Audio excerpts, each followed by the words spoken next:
Hello everyone, कैसे हैं आप सब? आई होप बहुत अच्छे होंगे। बायोटेक्नोलॉजिकल एप्लीकेशन इन मेडिसिन में हमारा टॉपिक है मॉलिक्यूलर डायग्नोसिस, यानी कि मॉलिक्यूलर डायग्नोसिस कैसे होगी इसके बारे में आपसे बात करनी है। You know that for effective treatment of a disease, early diagnosis and understanding its pathophysiology is very important. अगर किसी डिजीज़ का ट्रीटमेंट करना है तो अगर अर्ली डायग्नोसिस पॉसिबल हो, यानी बहुत पहले हम जान पाएँ, पहले अगर डायग्नोस कर लें डिजीज़ के बारे में और उसकी पैथोफिजियोलॉजी जान जाएं, यानी कि कैसे जो पैथोजन है वो आने के बाद किस तरीके से रिएक्ट करेगा, अगर ये बात हम समझ जाएं तो डेफिनेटली हम उस डिजीज़ को ट्रीट कर सकते हैं। ठीक है ना बच्चों? फिर उस डिजीज़ को ट्रीट करना हमारे लिए काफ़ी आसान हो जाता है। ठीक ना? Okay, then using conventional methods of diagnosis, जैसे कि सीरम की बात करें, यूरिन एनालिसिस की बात करें, ब्लड की एनालिसिस की बात करें, early detection is not possible. अगर हम सीरम को चेक करें, जिसमें से ब्लड की बात भी आप कर सकते हैं, यूरिन के एनालिसिस करें, तो बहुत अर्ली डिटेक्शन पॉसिबल नहीं है, लेट में पता चलता है। लेकिन रिकॉम्बिनेंट डीएनए टेक्नोलॉजी या पॉलीमेरेज चेन रिएक्शन, जिसमें आप पीसीआर की बात करते हैं, पीसीआर या enzymed linked immunosorbent assay, ELISA, are some of the technique that serve the purpose of early diagnosis. तो ये सवाल बहुत इंपॉर्टेंट है कि मॉलिक्यूलर डायग्नोसिस में अगर हम अर्ली डायग्नोसिस करना चाहते हैं तो अर्ली डायग्नोसिस के लिए हमें पीसीआर का इस्तेमाल करना जरूरी है, रिकॉम्बिनेंट डीएनए टेक्नोलॉजी का इस्तेमाल है या एलाइशा का। याद रखिएगा, यहाँ पे एलिसा की स्पेलिंग गलत है, ELISA होती है, ELISA। ठीक है ना? मतलब अगर हम सीरम से या यूरिन एनालिसिस से अर्ली डायग्नोसिस करना चाहेंगे, जल्दी पहचानना चाहेंगे डिजीज को, तो इट इज़ नॉट पॉसिबल। लेकिन अगर हम रिकॉम्बिनेंट डीएनए टेक्नोलॉजी का इस्तेमाल करें, पीसीआर का इस्तेमाल करें, एंजाइम्ड लिंक्ड इम्यूनोसॉर्बेंट एसे, फुल फॉर्म आपसे पूछा जाता है, इंपॉर्टेंट है, याद रखिएगा। एलाइशा का फुल फॉर्म आपको पता होना चाहिए, इसका फुल फॉर्म आपको आना चाहिए। ठीक है? Serve the purpose of early diagnosis, early diagnosis का ये मेन फंडा है, मेन टेक्निक है, आप इससे पता कर सकते हैं। यानी कि for early diagnosis we use to rDNA, PCR, ELISA. Serum, urine analysis conventional methods of diagnosis हैं, इससे आप बहुत जल्दी पता नहीं कर पाएंगे। Next, presence of pathogen. Pathogen कौन से होते हैं? जो डिजीज कॉज करते हैं, जैसे बैक्टीरिया या viruses etcetera, is normally suspected only when the pathogen has produce a disease symptom. जब भी पैथोजन हमारे बॉडी में आता है और पैथोजन आने के कुछ समय बाद जब सिम्टम्स आ जाते हैं, उस बीमारी के लक्षण आ जाते हैं, तो फिर हमें इस बात का अंदेशा होता है कि शायद हम बीमारी से ग्रसित हो गए हैं। By this time the concentration of pathogen is already high या very high in the body.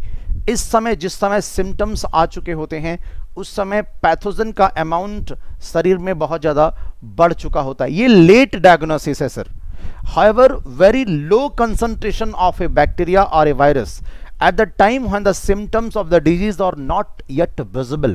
याद रखिएगा भाई, पैथोजन आए और डिजीज और सिम्टम कॉज करे, फिर उसके बाद जब उसका अमाउंट पैथोजन का बढ़ जाए, मल्टीप्लिकेशन के द्वारा बहुत ज़्यादा बढ़ जाए, इस केस में जब हम डायग्नोसिस कराते हैं तो उस समय काफ़ी लेट हो चुका होता है। ठीक है ना? अगर बहुत ही लो कंसंट्रेशन हो, मीन्स क्या है, वेरी लो कंसंट्रेशन पे बैक्टीरिया या वायरस के, वेरी लो कंसंट्रेशन कब होता है? At the time when the symptoms of the disease are not yet visible. एकदम शुरुआत में, अभी ताजा ताजा पैथोजन शरीर में इंटर किया ही है, बहुत ज़्यादा मल्टीप्लाई नहीं किया है। अगर उस समय हम क्या करें, पीसीआर का इस्तेमाल कर लें। पीसीआर से क्या होगा? पीसीआर में आपको पता है amplification of their nucleic acid. कोई पैथोजन आया, कोई पैथोजन मान लीजिए अभी शरीर में पहुंचा ही है, एकदम ताज़ा ताज़ा आया है, बहुत ही कम डीएनए का कंटेंट उसका है, उसके पैथोजन के जो न्यूक्लिक एसिड हैं बहुत ही कम है आपके शरीर में, अभी उसने बहुत ज़्यादा मल्टीप्लाई नहीं किया है। आपको मालूम है जब वो बहुत ज़्यादा मल्टीप्लाई कर लेगा काफी ज्यादा मल्टीप्लिकेशन जब उसके हो जाएंगे तो डेफिनेटली होगा क्या कि हमारा शरीर कमजोर हो चुका होगा, उससे हमारे शरीर में सिम्टम्स आएंगे उस डिजीज के प्रति। लेकिन अगर शुरुआत में ही हम पीसीआर जैसी किसी टेक्निक का इस्तेमाल कर लें तो उसमें क्या होगा, थोड़ा सा भी डीएनए का टुकड़ा अगर कहीं फॉरेन है, कोई भी पैथोजन आया है और थोड़ा सा भी पार्टिकल मिल गया, आरएनए का टुकड़ा मिल गया, डीएनए का टुकड़ा मिल गया, तो फिर हम जान जाएंगे कि किसी ने हमारे अंदर इन्फेक्शन किया है। अब आप कहेंगे सर ऐसा क्यों? आपको मैं बताऊं, अगर किसी को एचआईवी का इन्फेक्शन हो तो 5 से 10 साल बाद उसके सिम्टम आते हैं, तब तक तो हेल्पर टी सेल एकदम खत्म हो जाएंगे शरीर से, और उसके बाद अगर जान भी गए तो क्या फायदा, फिर तो मौत निश्चित है। शुरुआत में ही अगर पता चल जाए तो शायद कुछ हो सकता है। Can you explain how PCR can detect very low amount of DNA? आपको मैं पीसीआर की याद दिलाऊं, पीसीआर में मैंने आपको पढ़ाया था कि अगर 30 साइकिल करा लें, 30 बार साइकिल करा लें तो 1 बिलियन कॉपीज हो जाएंगी। भाई एक ही डीएनए का या आरएनए का टुकड़ा हमारे पास हो और उसी की हम 1 बिलियन कॉपीज बना लें, अभी एक ही पैथोजन इंटर किया है और उसी की एक कॉपी पकड़ के हमने ढेर सारी कॉपीज बना ली, यही तो पीसीआर का एक्सप्लेनेशन हुआ। और ढेर सारी कॉपीज जब बन गई तो फिर हमने उसको रिकॉग्नाइज कर लिया और हम ये जान गए कि हमारे अंदर एचआईवी का इन्फेक्शन हो गया। PCR is now routinely used to detect HIV in suspected 8 patient. अगर किसी भी पेशेंट को इस बात का थोड़ा सा भी अंदेशा होता है कि उसको एड्स का सिम्टम तो नहीं, एड्स के कहीं से कुछ गुंजाइश ही नजर आती है, तो पीसीआर करा लेना चाहिए, जिससे कि पता चल जाएगा कि एचआईवी का इन्फेक्शन है कि नहीं है। लेकिन अगर सिम्टम का इंतजार किया तो 10 साल बाद आएगा, 5 साल बाद आएगा, तो फिर कुछ हो नहीं सकता sir. It is being used to detect mutation in gene in suspected cancer patient. इसी पीसीआर का इस्तेमाल उन पेशेंट में भी करते हैं जिनको लगता है कि कैंसर हो सकता है। होगा क्या, एक कोई थोड़ा सा अंकोजीन को निकाल के बाहर बिल्कुल पीसीआर करा के ढेर सारी कॉपीज बना के देख लेंगे कि क्या कैंसर के सिम्टम आ रहे हैं, एकदम अर्ली डायग्नोसिस हो जाएगी, अच्छे से पहचान पाएंगे और इलाज संभव होगा। इसीलिए आज की डेट में किसी को कैंसर होता है तो मौत कोई जरूरी नहीं है, जान जाते हैं डॉक्टर्स, पहचान लेते हैं, अर्ली डायग्नोसिस कर लेते हैं पीसीआर से, तो बचाया जा सकता है पेशेंट को। ओवरऑल कहने का मतलब क्या है, बायोटेक्नोलॉजी का इस्तेमाल इतना शानदार रहा कि पीसीआर की मदद से शुरुआत में ही हम ये जान पाए कि किसी को क्या बीमारी है, एचआईवी का इन्फेक्शन हुआ है या उनको कैंसर होने जा रहा है या कैंसर हो गया है, एकदम अभी परसों ही शुरू हुआ था या 1 हफ्ते पहले ही शुरू हुआ था कैंसर के मतलब इन कैंसर के म्यूटेशन हो गया है। मैं बार बार सिम्टम नहीं बोल पा रहा हूं क्योंकि सिम्टम बोलना नहीं है यहाँ पे। पैथोजन के आने के बाद अगर सिम्टम का इंतजार करेंगे तो इलाज कब होगा, कैसे होगा पता नहीं, क्योंकि उस समय कंसंट्रेशन पैथोजन का बहुत हो चुका होता है। लेकिन अगर अर्ली डायग्नोसिस, बार बार मेरा वर्ड अर्ली डायग्नोसिस के लिए है, अगर अर्ली डायग्नोसिस हो पाई पीसीआर की मदद से, कहां पे अर्ली डायग्नोसिस अगर हो पाई एचआईवी के केस में, अर्ली डायग्नोसिस हमने पीसीआर की मदद से किया, इलाज तो संभव नहीं है लेकिन बचाना काफी हद तक आसान है। अगर कैंसर के केस में एकदम फर्स्ट स्टेज में ही, बोलते ना 4th स्टेज में कैंसर पहुंच चुका है, मौत निश्चित है, फर्स्ट स्टेज में ही अर्ली डायग्नोसिस कर ली, कैसे? पीसीआर से। आप कहेंगे सर पीसीआर से कैसे जानेंगे? एक ही डीएनए मिल जाए तो ढेर सारी कॉपीज बना के जाना जा सकता है कि यहां पे मल्टीप्लिकेशन कल को होगा और नुकसान हो सकता है। तो it is a powerful technique. PCR is a very powerful technique to identify many other genetic disorder, AIDS, HIV infection, cancer as well. मेरी बात शायद आप तक पहुंच गई होगी, मेरा मैसेज आप तक पहुंच गया होगा कि पीसीआर से हम अर्ली डिटेक्शन कर सकते हैं और बचाव संभव है। PCR used to detect HIV in suspected AIDS patient, to detect mutation in gene in suspected cancer patient, to detect many other genetic disorders. Suspected का मतलब क्या है? अभी बस अंदाजा है, अंदेशा है कि शायद इनको कैंसर से, कोरोना में आपने देखा किसी को लक्षण तो नहीं, मतलब महसूस भी हुआ कि इनको कैंसर हो सकता है, उसका तुरंत पीसीआर करा लिया गया। आपने सुना होगा पीसीआर टेस्ट, पीसीआर करा लिया, तुरंत पता चल गया कैंसर, कोरोना हो भी रहा था, शुरुआत में ही था, इलाज संभव हो गया, कंट्रोल कर लिया गया। तो बहुत सी बातें हैं, यानी PCR is a very strong, very powerful technique जिससे कि हम अर्ली डिटेक्शन कर लेते हैं। That's all. नेक्स्ट आइए, इस सिंगल स्टैंडर्ड डीएनए और RNA tagged with A radio active molecule, जिसे आप प्रोब कहते हैं। क्या बोलते हैं? प्रोब। इसी से टैग किया गया। Is allowed to hybridise to its complementary DNA in a clone cells of followed by the detection using RT-radiography। तो यहाँ पे प्रोसेस तो आपको पढ़ना नहीं है, बस आपको मैं बता रहा हूँ कि एक सिंगल स्टैंडर्ड डीएनए आरएनए है, इसको टैगिंग करी गई रेडियोएक्टिव मॉलिक्यूल के साथ, इसकी हाइब्रिडाइज कराया गया कॉम्प्लीमेंट्री डीएनए के साथ और क्लोनिंग करा गया। फिर ऑटोरेडियोग्राफी टेक्निक से इसको डिटेक्ट कर लिया गया। द क्लोन हैविंग द, ध्यान रखिएगा अभी जो क्लोन जो बन के आया है, ये क्लोन क्या है, having the mutated gene will hence not appear on the photographic film because the probe will not have the complementarity with the mutated gene। इसकी कोई मैकेनिज्म आपके पास नहीं है, बस आपको ये याद रखना है कि अगर ये रेडियोएक्टिव मॉलिक्यूल टैग किया गया है, ये हाइब्रिडाइज किया गया है कॉम्प्लीमेंट्री डीएनए के साथ, आप इसको ऑटोरेडियोग्राफी से डिटेक्ट कर सकते हैं।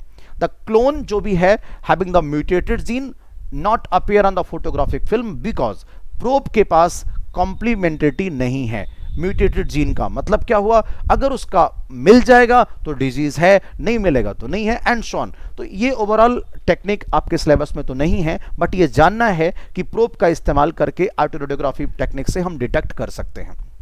ठीक है, इतनी बात आपको याद रखनी है। अगर इसी में और बात आपसे थोड़ी और करें, जो बहुत इंपॉर्टेंट सवाल है, क्या एलिसा इज बेस्ड ऑन, कम से कम 5 बार पूछा गया है, ELISA is based on the principle of antigen antibody interaction. जैसे किसी को थोड़ा सा भी सस्पेक्ट हुआ कि एचआईवी है, तो फिर कंफर्म करने के लिए एलाइसा कराया जाता है। ये क्या है, ये एंटीजन एंटीबॉडी इंट्रैक्शन बेस में, फिर कह रहा हूं मैकेनिज्म आपके सिलेबस में नहीं है। Infection by pathogen can be detected by the presence of antigen, this is protein या ग्लाइकोप्रोटीन, और by the detecting the antibody synthesise against the pathogen. ये जो एलाइसा टेस्ट है ये एंटीजन एंटीबॉडी इंट्रैक्शन पे होता है। देखिए 2 बातें हैं इसमें। क्या होता है, जैसे मान लीजिए किसी के शरीर में अगर पैथोजन आया है, तो अगर हम एंटीजन चेक करें तो भी प्रोटीन और ग्लाइकोप्रोटीन डिफरेंट वाले मिलेंगे, तो इससे पता चल जाएगा। अब मान लीजिए पैथोजन आया है, बॉडी में एंटीबॉडीज बनेंगी, तो अगर एंटीबॉडीज बनेंगी तो इसका भी मतलब है कि इन्फेक्शन हुआ है। एलाइसा बेस्ड ऑन, मैं एक लाइन आपसे चाहूंगा, एलाइसा, यही आपको याद रखना है, ELISA based on antigen antibody interaction, बस।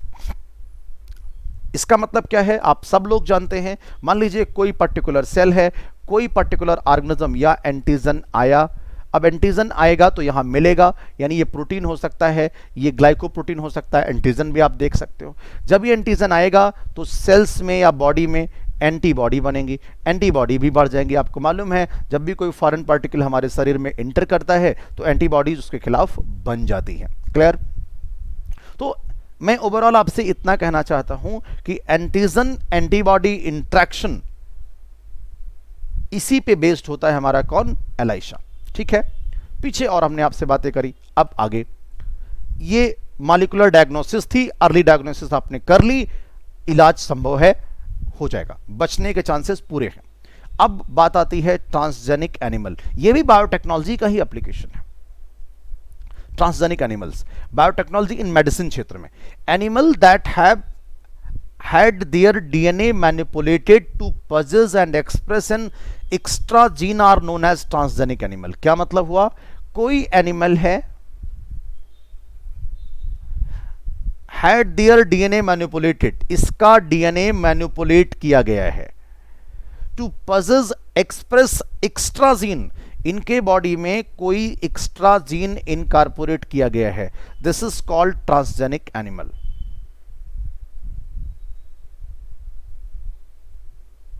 यानी वो एनिमल जिसके बॉडी में कोई फॉरेन जीन को इंट्रोड्यूस किया गया है, यानी ये होस्ट है। आपको मेरी बात अगर पीछे वाली पिछले चैप्टर्स की बात होस्ट समझ में आ रहा हो तो ये होस्ट है, ये ट्रांसजेनिक, ये होस्ट है जिसमें ट्रांसफॉर्मेशन हुआ है, जिसमें हम अपनी इच्छा अनुसार वाले जीन को डेवलप करा रहे हैं, ग्रो करा रहे हैं। Transgenic rat, rabbit, pig, sheep, cow, fish have been produced, although over 95% of all existing transgenic animal are mice। अगर हम सारे के सारे ट्रांसजेनिक एनिमल की बात करें तो भैया 95% से ऊपर कौन है, अकेले माइस है, चूहा है। ट्रांसजेनिक एनिमल क्या होते हैं, वो एनिमल जिनमें हम जीन इनकॉर्पोरेट करते हैं और अपने डिजायर्ड प्रोडक्ट को ऑब्टेन करने की बात सोचते हैं। Why are these animal being produced, How can man benefit from such modification? Let us try to explore some of the common reason. Why are these animal being produced? In transgenic animal को क्यों बनाया गया? इनका इंसान को क्या फायदा मिलने वाला है? आइए इनके कॉमन रीजन ढूंढने की कोशिश करते हैं. पहला रीजन, हम पहला रीजन क्या लिखा है, पहले मैं सारे पॉइंट लिख दूं कि कौन कौन सा बेनिफिट मिलने वाला है. पहला बेनिफिट क्या है ट्रांसजेनिक एनिमल को बनाने का? हम नॉर्मल फिजियोलॉजी और डेवलपमेंट समझ पाएंगे, हम स्टडी ऑफ डिजीज समझ पाएंगे. भाई चूहे में कोई डिजीज अगर हम देख पाएं या मंकी में कोई डिजीज हम देख पाएं तो वो ठीक है, या इंसान के अंदर ट्राई करें. इंसान के अंदर तो ट्रायल परमिशन नहीं मिलेगी ना सर. बायोलॉजिकल प्रोडक्ट, इसके लिए किसी, जैसे मान लीजिए इंसुलिन ही चाहिए लार्ज स्केल पे, तो ट्रांसजेनिक बना लेंगे. वैक्सीन की सेफ्टी के लिए चेक करेंगे ट्रांसजेनिक एनिमल बना के. केमिकल सेफ्टी या टेस्टिंग के लिए, मतलब ट्रांसजेनिक एनिमल के क्या फायदे हैं नॉर्मल फिजियोलॉजी और डेवलपमेंट समझने के लिए. डिजीजेस, ह्यूमन में कोई डिजीज हो रही हो उसको अलग चेक कर लेंगे, उसके इलाज को चेक कर लेंगे, फिर उस दवा का इस्तेमाल करेंगे इंसान के ऊपर. आपने देखा होगा अक्सर जब वैक्सीन का ट्रायल करना होता है तो पहले मंकी के ऊपर कर लिया, या पिग के ऊपर कर लिया, या सीप के ऊपर कर लिया, रैबिट के ऊपर कर लिया, फिर इंसान के ऊपर ट्रायल किया. बायोलॉजिकल प्रोडक्ट के लिए, वैक्सीन सेफ्टी के लिए या केमिकल सेफ्टी के लिए, इनके लिए इस्तेमाल कर. अब एक एक हेडिंग को समझते हैं. नंबर 1, पहला, नॉर्मल फिजियोलॉजी एंड डेवलपमेंट.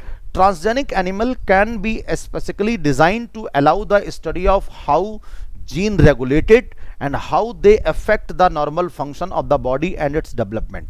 जैसे मान लीजिए कोई भी जीन है, तो कोई भी जीन जो है ये कैसे बॉडी में काम करती है, उसकी फिजियोलॉजी क्या है. अगर हम ये शरीर में अपने ह्यूमन की है कोई जीन और उसे समझना चाहते हैं तो किसी दूसरे एनिमल में समझ लेंगे. अब इंसान के अंदर समझेंगे तो इंसान मर जाएगा. Study of complex factor involve in the growth such as insulin like growth factor by introducing gene from other species that alter the formation of this factor and studying the biological effect that result in the information is obtained about the biological role of factor in the body. Overall घुमा फिरा के मतलब क्या है, कोई gene है, इसके expression को, इसके इफेक्ट को अगर समझना है, इसके पूरे सिस्टम को समझना है, तो ये किसी भी ट्रांसजेनिक एनिमल में इंट्रोड्यूस करके उसकी फिजियोलॉजी और उसके डेवलपमेंट को समझा जा सकता है. कोई इंसान तो नहीं मौका देगा कि आओ और मेरे अंदर इस जीन के इफेक्ट को समझो. जैसे आज के डेट में हम कह देते हैं कि इस हार्मोन की कमी से ये डिजीज होती है, तो ये कहीं ना कहीं किसी ट्रांसजेनिक एनिमल की मदद से उसको बाकायदा चेक किया गया है. समझ पा रहे हैं ना? ट्रांसजेनिक एनिमल की मदद से उसको क्लिक किया गया, चेक किया गया है कि ग्रोथ हार्मोन है और ग्रोथ हार्मोन से बॉडी स्ट्रक्चर बढ़ जाता है. कहीं पे गिगांटिज्म हो जाती है तो कहीं पे क्रिटिनिज्म हो जाता है, कहीं पे कुछ होता है तो कहीं पे कुछ होता है. ओवरऑल नॉर्मल फिजियोलॉजी और डेवलपमेंट किसी भी जीन को समझने के लिए कि वो कैसे रेगुलेट करती है, वो कैसे काम करती है, वो कैसे एक्सप्रेस करेगी, कैसे उसकी फंक्शनल सिस्टम होंगी, कैसे उसकी फिजियोलॉजी होगी, इन चीज़ों को समझने के लिए हम ट्रांसजेनिक एनिमल का इस्तेमाल करते हैं. Next, study of disease. Many transgenic animal are design to increase our understanding.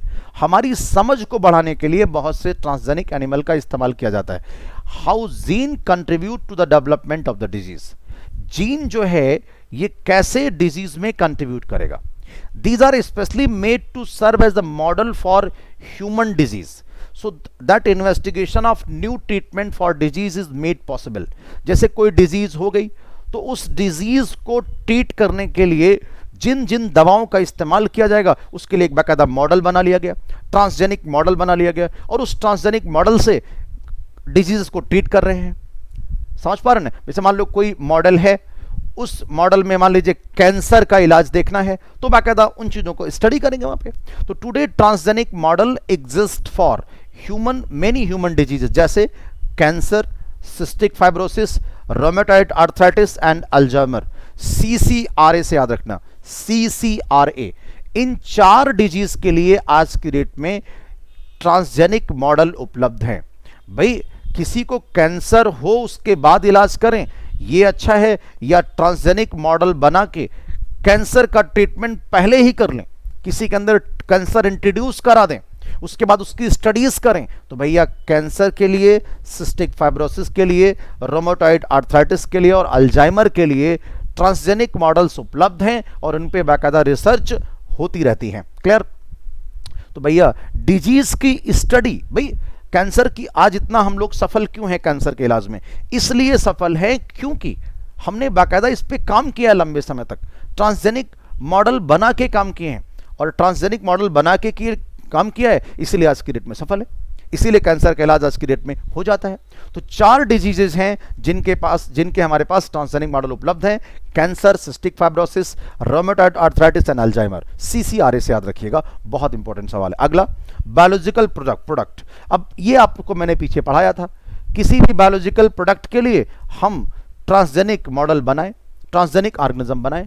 Medicine are required to treat certain human disease can contain biological product. भाई मेडिसिन हैं जो डिजीज को ट्रीट करने के लिए बायोलॉजिकल प्रोडक्ट रखती हैं, but such product are very expensive to make. उन प्रोडक्ट, भाई कुछ दवाएं ऐसी हैं जो ट्रीट करने के लिए ह्यूमन डिजीज के लिए बायोलॉजिकल प्रोडक्ट रखती हैं। भाई बायोलॉजिकल प्रोडक्ट लगता है उन दवाओं को, उन इलाज को करने के लिए। मान लीजिए किसी को, कोई इंसान को कोई डिजीज है, उसको एक मेडिसिन देनी है जिसमें कुछ बायोलॉजिकल प्रोडक्ट चाहिए, लेकिन उसको बनाना बहुत महंगा है। तो ऐसा करते हैं, किसी ट्रांसजेनिक एनिमल में उस जीन को इनकॉर्पोरेट कर देंगे, वो खुद बना देगा वो केमिकल। जैसे transgenic animal that produce useful biological product can be created by introduction of portion DNA और gene which code for particular product. जैसे मान लीजिए कोई प्रोडक्ट हमको चाहिए किसी डिजीज के ट्रीटमेंट के लिए, जैसे मान लीजिए एक प्रोडक्ट है अल्फा-1 एंटीट्रिप्सिन। क्या नाम है? अल्फा-1 एंटीट्रिप्सिन। ये एक केमिकल, एक प्रोडक्ट है जो एम्फाइसीमा के ट्रीटमेंट के लिए बहुत जरूरी है। किसके लिए? एम्फाइसीमा। अब इसे हम कैसे बनाएं? इसे बना नहीं सकते, तो ये किसी ना किसी जीन से बना होगा, तो इस जीन को किसी ऑर्गेनिज्म में इनकॉर्पोरेट कर दें तो फिर ट्रीटमेंट हो जाएगा। यस, उस जीन को जो कि कोड करेगा पर्टिकुलर प्रोडक्ट को, such as human protein alpha one antitrypsin, that is very important. Alpha one antitrypsin formation करने वाले जीन को किसी पर्टिकुलर एनिमल में ट्रांसफर कर दिया और उसने अल्फा-1 एंटीट्रिप्सिन बनाया। उस प्रोडक्ट का इस्तेमाल एम्फाइसीमा के ट्रीटमेंट में किया जाता है। Similar attempt to being made for treatment of phenylketonuria. ऐसा ही ट्रीटमेंट, ऐसा ही तरीका अपनाया गया फेनाइलकीटोनुरिया PKU और सिस्टिक फाइब्रोसिस के इलाज के लिए। सवाल एक यहां पे नया मिला। अल्फा-1 एंटीट्रिप्सिन एक ह्यूमन प्रोटीन है जिसका इस्तेमाल एम्फाइसीमा के ट्रीटमेंट के लिए किया जाता है। ठीक है, 1997 में 1997 में फर्स्ट ट्रांसजेनिक काऊ बनाई गई। ट्रांसजेनिक काऊ, उसका नाम था रोजी। क्या नाम था? रोजी। Produced human protein enriched milk. ये काऊ ह्यूमन प्रोटीन एनरिच मिल्क, यानी जो ह्यूमन की बॉडी से निकलने वाले मिल्क में जो कंटेंट होता था, यानी ह्यूमन प्रोटीन एनरिच मिल्क था ये। और एक बात, कितना था? 2.4 ग्राम पर लीटर, यानी पर लीटर, 1 लीटर रोजी काऊ के दूध में 2.4 gram human protein enrich milk था। जानते हैं क्या ना? The milk contain human alpha lactalbumin. Rosie cow में human alpha lactalbumin and was nutritionally a more balanced product for human babies than the natural cow milk. भाई जो माँ के मदर मिल्क से जो मिलता था ह्यूमन अल्फा लैक्टोल्ब्यूमिन, वही मिलने लगा कहाँ? काऊ मिल्क से। तो ये एक अच्छी बात हुई, ये और अच्छा हुआ जो ह्यूमन बेबीज के लिए बहुत अच्छा था। तो ये बायोलॉजिकल प्रोडक्ट के लिए भी ट्रांसजेनिक एनिमल का इस्तेमाल किया गया। ट्रांसजेनिक एनिमल्स में उस जीन को इनकॉर्पोरेट कर दिया गया जो हमें प्रोडक्ट चाहिए था। जैसे अल्फा-1 एंटीट्रिप्सिन चाहिए एम्फाइसीमा को ट्रीट करने के लिए, तो वो किसी ऑर्गेनिज्म में इनकॉर्पोरेट कर दिया गया और उससे उस अल्फा-1 एंटीट्रिप्सिन को ऑब्टेन कर लिया गया। ऐसे ही फेनाइलकीटोनुरिया और सिस्टिक फाइब्रोसिस के ट्रीटमेंट के लिए भी किया गया। 1997 में ट्रांसजेनिक काऊ रोजी बनाई गई और उसमें ह्यूमन प्रोटीन एनरिच्ड मिल्क था 2.4 ग्राम प्रति लीटर। याद रखें ये मिल्क प्रोटीन क्या था, ह्यूमन अल्फा लैक्टोल्ब्यूमिन, और वाज न्यूट्रिशनली, पोषण के रूप से अगर बात करें, कंटेंट पोषण आप समझते हैं ना, न्यूट्रिशन, इसलिए ये ज्यादा बैलेंस था, ज्यादा अच्छा था कंपेयर देन काउ मिल्क के। तो ये थर्ड पॉइंट हमारा था, आई होप जो इंपॉर्टेंट था। Fourth, vaccine safety. ये तो आप खूब समझते हैं, भाई वैक्सीन पहले आपको लगाई जाए या पहले किसी और को लगा के ट्राई कर ले जाए ज़्यादा अच्छा है। Transgenic mice are being develop for use in the testing the safety of vaccine. पहले चूहे को लगा के देख लिया जाए before they use in the human. पहले चूहे को वैक्सीन लगा दी जाए, उसके बाद फिर ह्यूमन को लगा दी जाए। डायरेक्ट ह्यूमन को लगा दी जाएगी तो हो सकता है साइड इफेक्ट नुकसान कर जाए, भाई माइस को लगा के साइड इफेक्ट को चेक कर लिया जाएगा। अब अगर इसका नुकसान पता चल गया तो नहीं लगाया जाएगा ह्यूमन को। The transgenic mice are being used to test the safety of polio vaccine. Transgenic mice का इस्तेमाल किया गया था पोलियो वैक्सीन के सेफ्टी के लिए। इट अगर अब मान लीजिए वैक्सीन लगाई गई चूहे को, अगर इसका कोई साइड इफेक्ट नहीं है, ये सक्सेसफुल रहा, अगर मान लीजिए अगर ये सक्सेसफुल रहा तो फिर आगे बढ़ाया जाएगा। If successful and found to reliable, अगर ये मान लीजिए सक्सेसफुल रहा और ये कहें कि इसको विश्वास किया जा सकता है, they could replace the use of monkey to test the safety of batches of the vaccine. उसके बाद माइस को, फिर मंकी को, फिर ह्यूमन को। तो उसके बाद मान लीजिए मंकी को लगा दी जाए, उसके बाद फिर ह्यूमन को लगा दी जाए। तो इस तरीके से क्या होगा कि जितने बार वैक्सीन की सेफ्टी के लिए हम बायोटेक्नोलॉजी का इस्तेमाल कर पाएंगे। सबसे पहले किसको यूज करेंगे, मान लीजिए सबसे पहले चूहे को इस्तेमाल कर लेंगे। माइस को जब वैक्सीन लगा दी गई और ये देखा गया कि इसमें कोई साइड इफेक्ट नहीं आ रहा है, अगर कोई साइड इफेक्ट नहीं आ रहा है तो फिर अगेन इसको यूज किया गया मंकी के लिए, और अगर देखा गया कि मंकी के लिए भी वैक्सीन कोई साइड इफेक्ट नहीं है, यानी it is a reliable, now then it is used for human use. Clear? तो पूरी बात कंप्लीट हो जाती है वैक्सीन सेफ्टी को लेकर भी। Next, chemical safety testing. मान लीजिए कोई केमिकल बनाया गया, कोई ड्रग बनाई गई, कोई मेडिसिन बनाई गई, उसको पहले नॉर्मल ट्रांसजेनिक एनिमल पे पहले ट्राई कर लिया जाए, फिर नॉर्मल लोगों को दिया जाए। जैसे दिस इज नोन टॉक्सिसिटी या safety testing. The procedure is same as that used for the testing toxicity of the drug. Transgenic animal are made that carry gene which make them more sensitive to toxic substance than non-transgenic animal. They are then exposed to toxic substance and effect studies. Toxicity testing in such animal will allow us to obtain result in less time. Overall testing को, toxicity testing को check कर लिया गया, तब फिर आगे उस chemical को फॉरवर्ड किया गया। समझ पा रहे ना? तो भैया ये भी प्रोसीजर वैसा ही है। तो transgenic animal are made, transgenic animal बनाए जाते हैं दैट कैरी जीन, जो जीन को रखते हैं, which make them more sensitive to toxic substance. उनको, उन एनिमल को इतना ज्यादा सेंसिटिव कर दिया जाता है उन टॉक्सिक सब्सटेंस से, जो नॉन ट्रांसजेनिक को जितना नुकसान पहुंचाएंगे उससे ज्यादा सेंसिटिव बना के देखा गया कि दे आर। अब उसके बाद उन एनिमल्स को, जैसे ये ट्रांसजेनिक एनिमल्स थे, ट्रांसजेनिक एनिमल्स को बनाया गया और इनको मोर सेंसिटिव कर दिया गया, बहुत ही सेंसिटिव कर दिया गया। अगर नॉन ट्रांसजेनिक को देखें तो नॉन ट्रांसजेनिक को वो उतना सेंसिटिव नहीं होते जितना ट्रांसजेनिक वाले।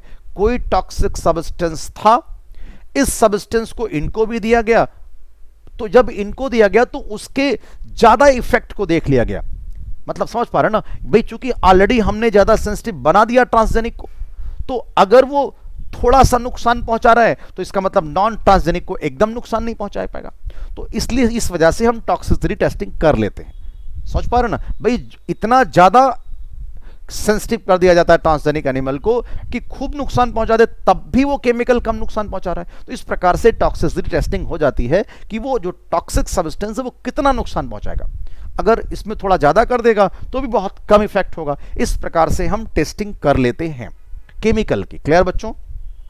तो ये तो हमारी पूरी बात हो गई कि हम ट्रांसजेनिक एनिमल्स क्यों बनाते हैं, क्या जरूरत है ट्रांसजेनिक एनिमल को बनाने की। तो यस, आगे की बात करें।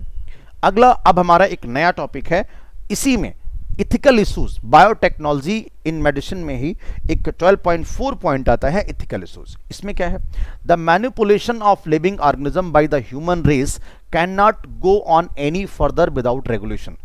लिविंग ऑर्गेनिज्म में, ह्यूमन में अगर हम बात करें तो यहां में मैनिपुलेशन अलाउड नहीं है। नैतिक इश्यूज की बात हम कर रहे हैं। Some ethical standards are required to evaluate the morality of all human activity that might help or harm living organism। एक लिमिट तक चीजों को अलाउ किया जाता है कि लिविंग ऑर्गेनिज्म को कितना नुकसान पहुंचेगा। एक इथिकल इश्यूज भी तो होता है, एक नैतिकता भी होती है कि आप कितना बदल सकते हैं किसी चीज को, कितना मैनिपुलेशन कर सकते हैं। इसके बारे में बात थोड़ी सी करनी है। क्या going beyond the morality of the such issue, the biological significance of such thing is also important. Genetic modification of organism, ध्यान रखिएगा, can have unpredictable result when such organism are introduce in the ecosystem. अगर भी यहाँ पे बहुत सिर्फ theoretical part है, जो सवाल बनेगा हम आपको बता देंगे कि ये सवाल पूछा जाना है, बाकी पूरी कहानी जैसी बात पूरे पेज में लिखी हुई है। तो जेनेटिकली मॉडिफाइड ऑर्गेनिज्म को अगर हम इकोसिस्टम में छोड़ दें तो वहां पे अनप्रेडिक्टेबल रिजल्ट्स आपको देखने को मिलेंगे। इसलिए ये एक एथिकल इश्यूज का पार्ट भी बन सकता है, इसलिए बहुत ज्यादा मॉडिफिकेशन नहीं करना होता है, याद रखिएगा ये बात। सो इसलिए नहीं करना होती, इसीलिए the Indian government has a setup of organisation known as genetic engineering approval committee. देखिए फुल फॉर्म है GEC, बोलते हैं जेनेटिक इंजीनियरिंग अप्रूवल कमेटी। एक बार अप्रूवल की जगह पे अप्रेजल लिख के आ गया था, ये भी होता है, आप इसे अप्रेजल कमेटी कहें या अप्रूवल कमेटी कहें, एक ही बात है।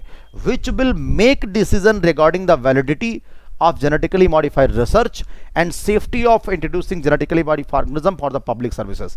ऐसा नहीं है कि आप जेनेटिकली मॉडिफाइड कोई ऑर्गेनिज्म बना लें और पब्लिक के यूज करने के लिए, पब्लिक के सर्विस के लिए छोड़ दें। जी नहीं, आपको GEC से अप्रूवल लेना पड़ेगा कि कहीं ऐसा तो नहीं कि कल को वो, जैसे हॉलीवुड वाले अक्सर दिखाते हैं, जैसे आपने देखा उसमें एक रोबोट मूवी आई थी, रोबोट में बहुत ज़्यादा चेंजेस कर दिया उसने, फिर वो पब्लिक को नुकसान पहुंचाने लगा। तो इसीलिए GEC जो कमेटी है, अब आप मेरी बात समझ गए होंगे, नैतिकता के ऊपर जाके काम नहीं कर सकती। जेनेटिक इंजीनियरिंग अप्रूवल कमेटी उसी चीज़ को अलाउड करेगी जिससे पब्लिक को फायदा हो, जिससे ओवरऑल पब्लिक को प्रॉफिट हो। समझ पा रहे हैं ना? इसलिए ये जो संस्था है ये बहुत इंपॉर्टेंट रोल प्ले करती है, याद रखिएगा। नेक्स्ट, द मॉडिफिकेशन या uses of living organism for public services, जिसमें food, medicine also created problem with patent granted for the same. अब यहां पे कुछ पेटेंट की बात अभी आएगी, पेटेंट की बात अभी हम करेंगे। जैसे कुछ लोग कुछ चीज़ों को पेटेंट करा लेते हैं तो उसे हर कोई इस्तेमाल नहीं कर पाता। तो मॉडिफिकेशन या uses of living organism for public services, चाहे भोजन की बात हो, मेडिसिन की बात हो, मेडिसिन सोर्स की बात हो, has also created problem with patent granted for the same. अगर कोई पेटेंट करा ले तो उसके लिए भी समस्या हो जाती है। कैसे, आइए देखते हैं।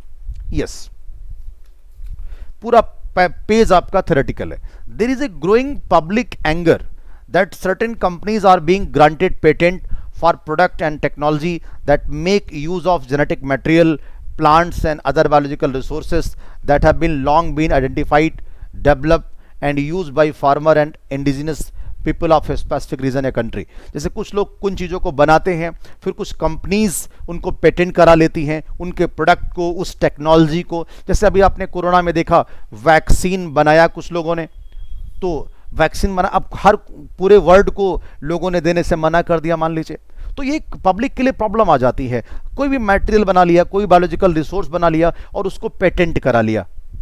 अब पेटेंट करा लिया तो वैसे तो इसे सबको मिलना चाहिए, लेकिन अब सबको नहीं मिल रहा, स्पेसिफिक लोगों को मिल रहा है, इंडिजिनस पीपल्स को मिल रहा है। तो पेटेंट अगर बन गया है, तो ये ग्रांटेड पेटेंट अगर बन गया किसी प्रोडक्ट के लिए, किसी मटेरियल के लिए, किसी प्लांट के लिए, अब जैसे मान लो किसी ने किसी प्लांट को ही किसी कंट्री ने पेटेंट करा लिया, अब उस प्लांट के अगर रिसोर्सेस का कोई इस्तेमाल करेगा, उन सोर्सेस का, तो उसे उसको पे करना पड़ेगा। तो इट इज़ ए प्रॉब्लम, ये एक समस्या खड़ी हो जाती है।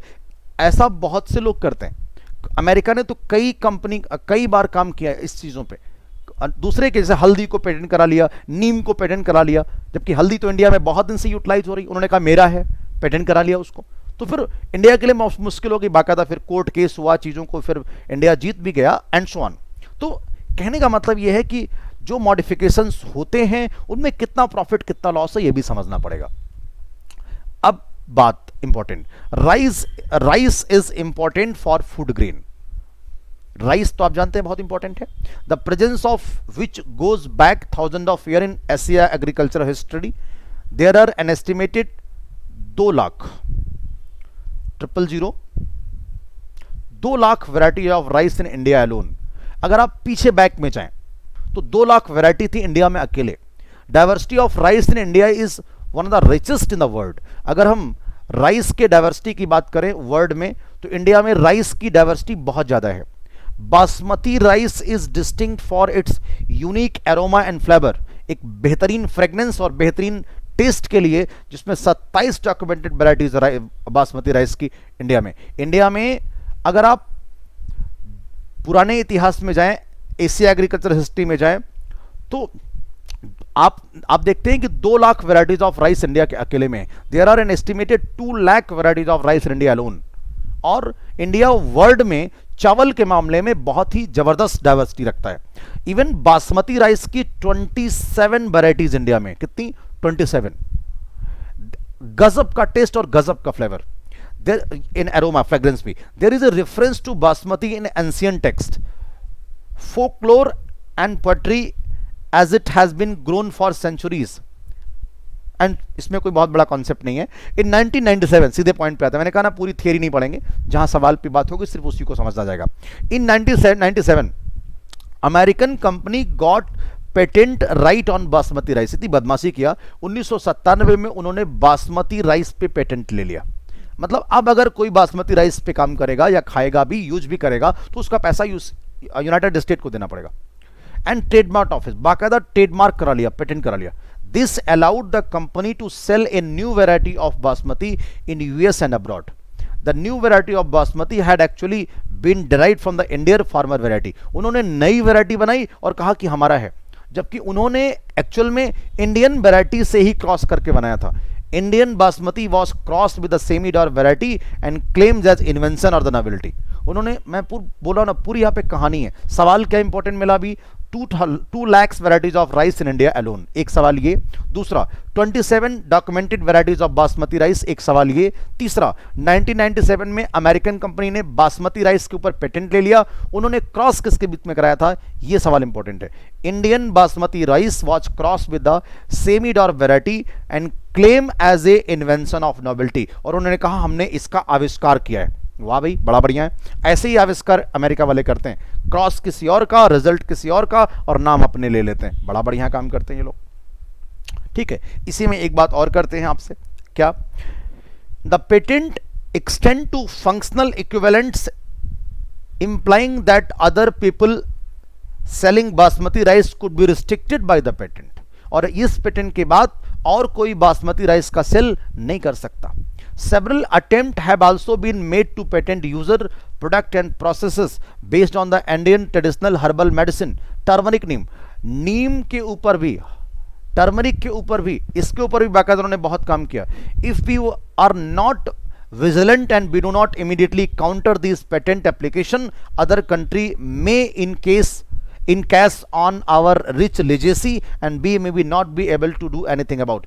कोई भी अगर इसको यूज कर लेता है तो हम कुछ नहीं कर सकते, अगर हम तुरंत उस पर क्लेम ना करें तो, इमीडिएटली काउंटर ना करें तो।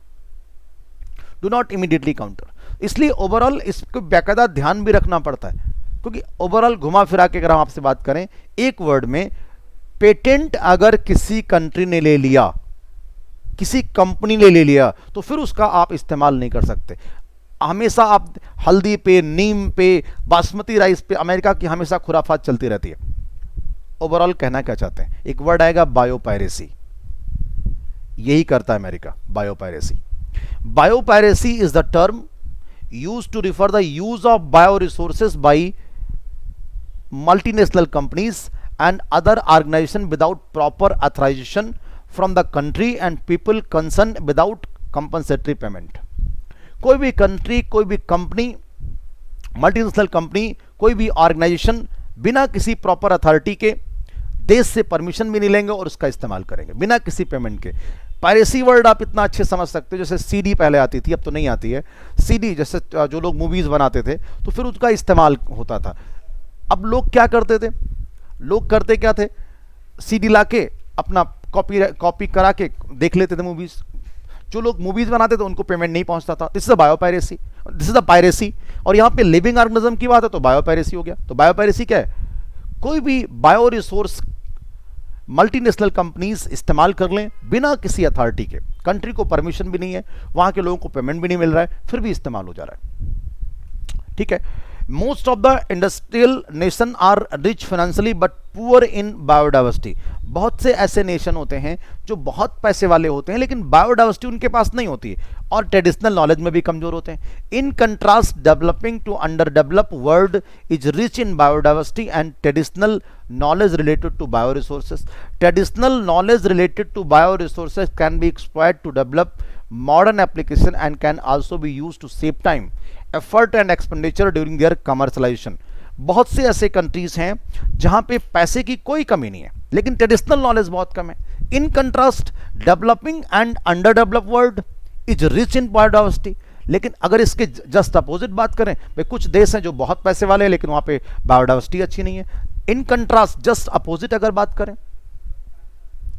जस्ट अपोजिट अगर बात करें कि डेवलपिंग कंट्रीज या अंडर डेवलप वर्ल्ड में बायोडाइवर्सिटी बहुत ज्यादा है, ट्रेडिशनल नॉलेज बहुत ज्यादा है बायो रिसोर्सेज की। Traditional knowledge related to bio resources can exploited to develop modern application. और इस ट्रेडिशनल नॉलेज के बल पे वो बायो रिसोर्सेज को एक्सप्लॉइट करते हैं, उनका इस्तेमाल करते हैं और बेहतरीन नए नए एप्लीकेशंस करते हैं, कम समय में करते हैं। And expenditure during their commercialisation, मतलब वो एफर्ट कम करते हैं, समय कम बचता है, एफर्ट कम बचता है और वो कमर्शलाइजेशन कर लेते हैं। ये बात डेवलप्ड कंट्रीज को अच्छी नहीं लगती, ये बात डेवलप कंट्रीज को पसंद नहीं आती। तो उन्हें इसका नुकसान, उन्हें लगता है कि हमारा है तो वो किसी भी तरीके से उसको पेटेंट कराना चाहते जो कि पॉसिबल नहीं हो पाता। समझ पा रहे ना? तो बस देखिए ओवरऑल यहाँ पे हम जो बात करना चाहते हैं it's only theoretical topic only. यहाँ पे सवाल इन सब चीजों पे जो बनेंगे वो आपको समझ में आ जाएंगे। लिमिटेड क्वेश्चंस हैं यहाँ पे। बायोपायरेसी अगर आपने समझ लिया है तो बात खत्म हो गई। ठीक है, अब आगे की बात करें। Last, there have been growing realisation of the injustice, inadequate compensation and benefit sharing between the developed and developing countries. Therefore, some nations are developing laws to prevent such unauthorized exploitation of other bioresources and traditional knowledge. अब चूंकि कुछ लोग क्या करते थे, injustice करते थे, पर्याप्त कंपनसेट नहीं देते थे, कंपनसेशन नहीं देते थे, पर्याप्त शेयरिंग नहीं देते थे, जिनके देश का है उसको भी पर्याप्त शेयरिंग नहीं दे रहे। बायोडाइवर्सिटी इंडिया की है और उसको पर्याप्त शेयरिंग नहीं मिल पा रही, अमेरिका कह रहा है मेरा है या कोई और कंट्री कह रहा है मेरा है। तो इस वजह से कुछ नेशंस ने, कुछ देशों ने बाकायदा लॉज बनाए और अपने एक्सप्लॉयटेशन को रोका कि हमारे बायो रिसोर्सेज को कोई और इस्तेमाल ना कर पाए, हम ही करेंगे, कम करेंगे वो अलग बात है। समझ पा रहे ना? यस, इसी में लास्ट आप बात करें, the Indian parliament has recently clear that second amendment of the Indian patent bill. Indian patent bill पे सेकेंड अमेंडमेंट क्या, Indian parliament has recently clear the second amendment of the Indian patent bill. India की parliament ने recent में दोबारा सुधार किया Indian patent bill में, that takes such issues and consideration including patent term emergency provision and research and development initiative। उन्होंने कहा, issues में कहा और कंसिडर किया कि इमरजेंसी प्रोविजन में इस्तेमाल हो सकता है, रिसर्च के लिए इस्तेमाल हो सकता है, डेवलपमेंट के लिए इस्तेमाल हो सकता है, लेकिन और किसी चीज में अलाउड नहीं किया। समझ पा रहे ना? ओवरऑल कहने का मतलब ये है, इन पूरी कहानी में आपको बायोपायरेसी समझना है, राइस की वैरायटीज कितनी है इनको समझना है, कितनी डॉक्यूमेंटेड वैरायटीज हैं इनको समझना है, 1997 में अमेरिकन कंपनी ने किसको पेटेंट कराया और किसका क्रॉस कराया था ये समझना है। ज्यादा डाइवर्सिटी कहां है, ये ज्यादा डेवलप कंट्रीज में है या जो अंडर डेवलप कंट्रीज है वहां पे है, इस बात का ख्याल रखना है। तो इस प्रकार से करने से आपको यहां पूरी बातें आपको समझ में आ जाती हैं। इथिकल इश्यूज से बहुत ही लिमिटेड क्वेश्चन बनते हैं। जीए का फुल फॉर्म पता होना चाहिए जिससे कि एक्स्ट्रा मैनिपुलेशन अगर कहीं पे हो भी रहा है तो उसे अलाउड ना किया जाए। तो it's all about for your ethical issues and the biotechnology in its application as well. तो ये पूरा चैप्टर आपका खत्म होता है। इसके बाद भी अगर आपको कोई बात समझ में नहीं आती तो you can text me, you can WhatsApp me. Thank you so much.